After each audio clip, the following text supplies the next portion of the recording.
go crazy, bitch, I'm in the lamb, bitch, keep on talk, hit her in the glam, bitch, I have up in the glove, hit him in the pool.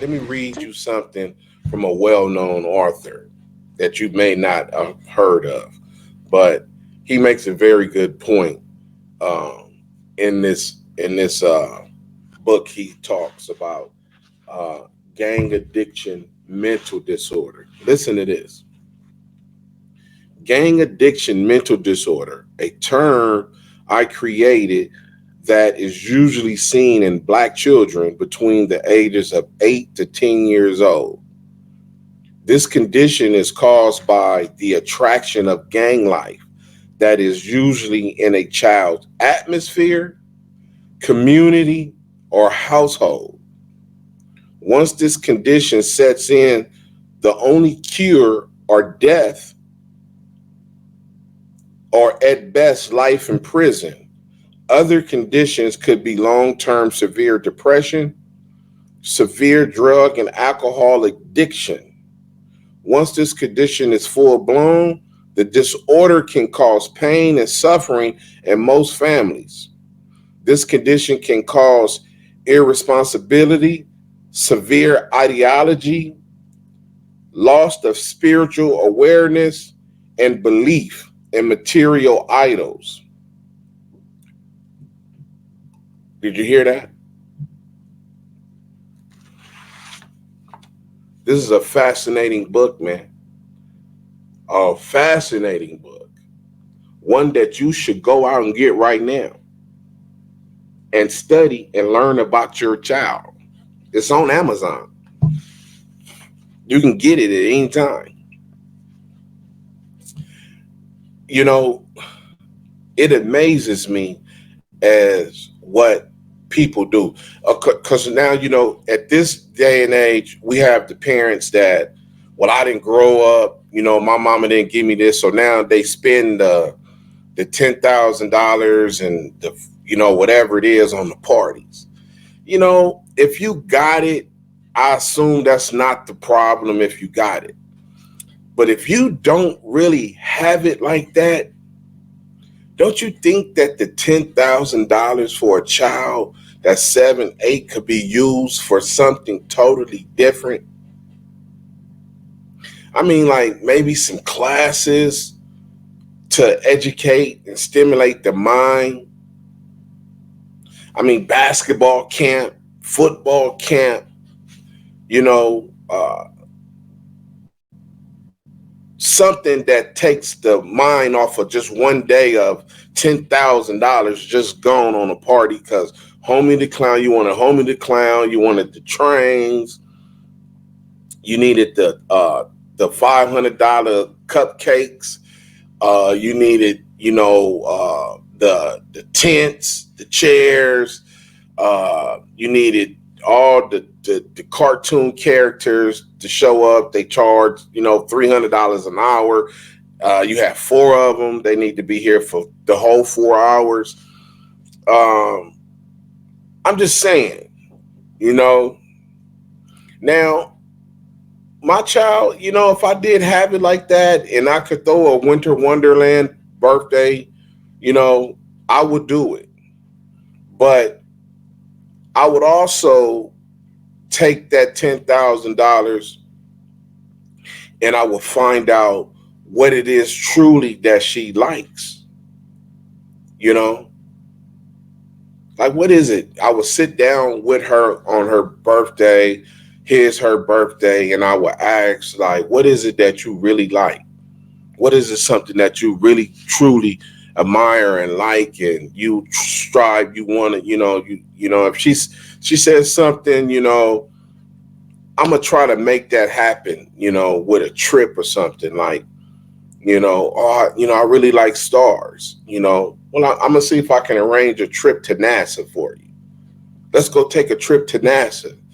This would be a beautiful birthday because you're not listening to her that she said she really liked the stars and she want to know about stars. Get her a telescope or something. But these black parents now today, we have a way of trying to justify why they we want to spend the $10,000 on a birthday, and it's basically, I'm gonna go sell my body to do this. You a broke ass nigga. Go out, go do something, go rob somebody. So that's why the crime rate amongst friends is high. See, two people go out and we hit a lick. Two people go out and we hit a lick. And because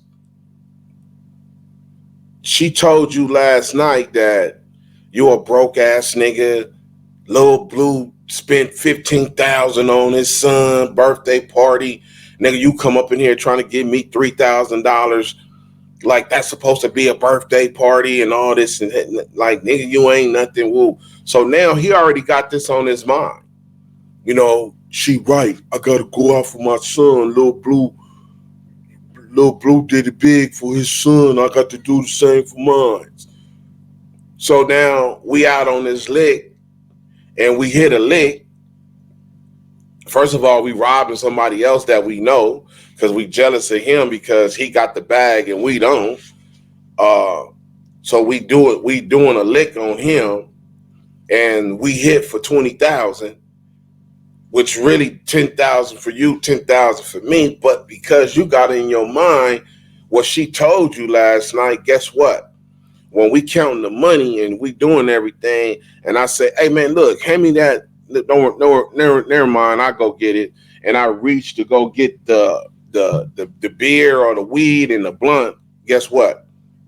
I get shot in the back of my head.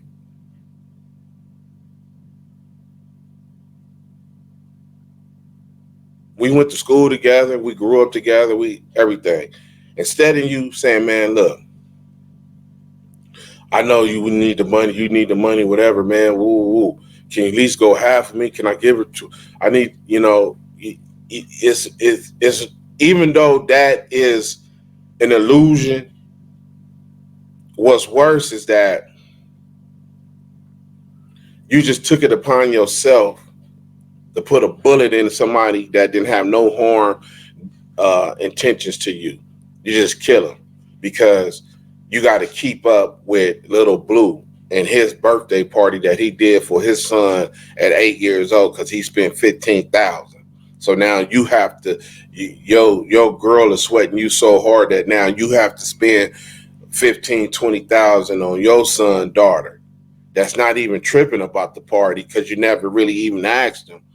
But just the fact that you got to keep up with the Joneses and I got to do this. So you just killed your homie. And now you telling everybody, oh, the enemies came through and popped them,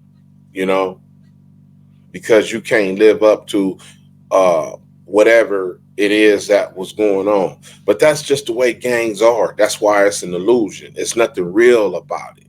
Like the dude that shot me, whether I was speaking on your name or somebody told you to do it, it was done for what reason? If it was you did it by yourself because I was speaking on your name, it's because you rob old people. You rob friends. You really, and now that your name is on a chopping block just to come up here and squabble to see we want to get this out in the open, you want to show everybody, nigga, keep my name out your mouth. I'm gonna shoot these old niggas. You feel me?